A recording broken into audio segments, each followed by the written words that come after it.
آموزش پارچه سازی برای گل‌های مخملی.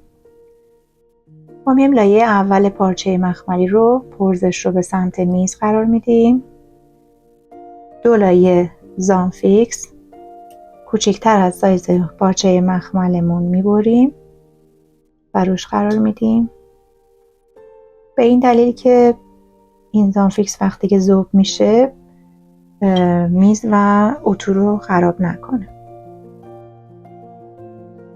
خیلی دقت کنید که حتما کوچکتر از پارچه مخملتون باشه. اگه اضافه بود حتما قیچی کنید.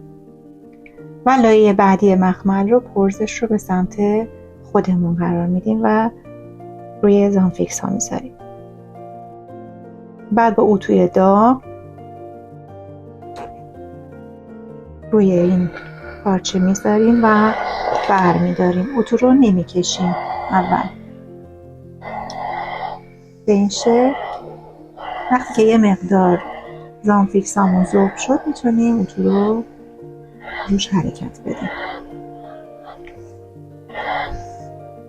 به این شکل برمیگردونیم و پشت پارچه رو هم اتو میزنیم.